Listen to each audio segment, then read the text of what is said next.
కల్తీ జరిగింది దాని గురించి చర్చించండి రా బాబు అంటే, ఈరోజు ఇందాపూర్ కంపెనీ గురించి, హెరిటేజ్ గురించి మాట్లాడే సందర్భం నేను కూడా చాలా క్లియర్గా చెప్తా. హెరిటేజ్ సంస్థ అనేది 34 సంవత్సరాలుగా ఉన్న సంస్థ.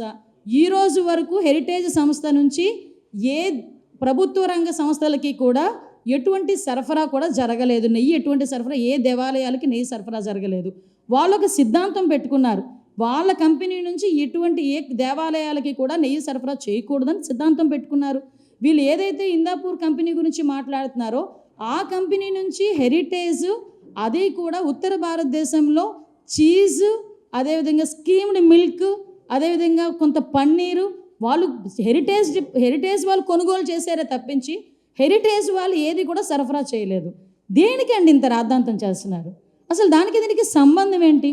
అరే కల్తీ జరిగిందిరా బాబు, దాని గురించి మాట్లాడరా అంటే అలా కాదు, ఇప్పుడు ఇందాపూర్కిను హెరిటేజ్కి ఏదో సంబంధం ఉంది అంటే ఏంటంటే దేనికి సంబంధం లేని విషయాన్ని బయటకు తీసుకొచ్చి రాద్ధాంతం చేస్తే ప్రజలు మభ్యపెట్టేయచ్చు, వాళ్ళ తాలూకా తప్పులు కప్పిపుచ్చేయచ్చు అనే సందర్భాన్ని అయితే చాలా క్లియర్గా చెప్తున్నాం. ఎందుకంటే వీళ్ళకి దేవుడితో రాజకీయాలు చేయడం అన్నది వీళ్ళకి చాలా వెన్నతో పెట్టిన విద్య. ఎందుకు అంటే వీళ్ళకి దేవుడి మీద ఒక నమ్మకం ఉండదు, ఒక భయం ఉండదు, ఒక భక్తి ఉండదు. మీకు తెలుసు 7 కొండలవాడ అని చెప్పేసి మాట్లాడే సందర్భం నుంచి 7 కొండలు ఎందుకు, 2 కొండలు అన్నందుకు ఏం జరిగిందో వాళ్ళ ఫ్యామిలీలో మనందరం కూడా గుర్తుంది, అందరికీ గుర్తుంది, వాళ్ళకి కూడా గుర్తుంది. క్షమించాలి, కొన్ని సందర్భాల్లో కొన్ని గుర్తు చేయాల్సిన అవసరం మాకు కూడా ఉంది.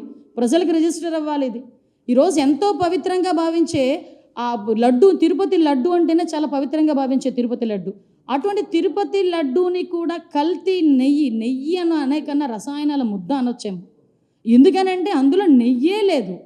వాళ్ళ తాలూకా టెండర్లు ఎందుకు? మేము ఈరోజు మీ పరంగా వాళ్ళకందరికీ మేము చెప్తున్నాం, ఈరోజు కల్తీ లడ్డు గురించి చర్చించడానికి మేము సిద్ధంగా ఉన్నాం.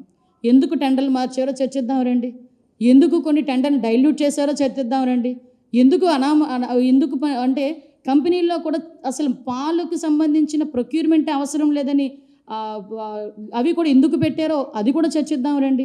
ఏ రసాయనాలు అందులో యూజ్ చేశారో చర్చిద్దాం రండి. ఎప్పటి నుంచి జరుగుతుంది, ఎన్ని కోట్ల స్కామ్ జరిగిందో చర్చిద్దాం రండి.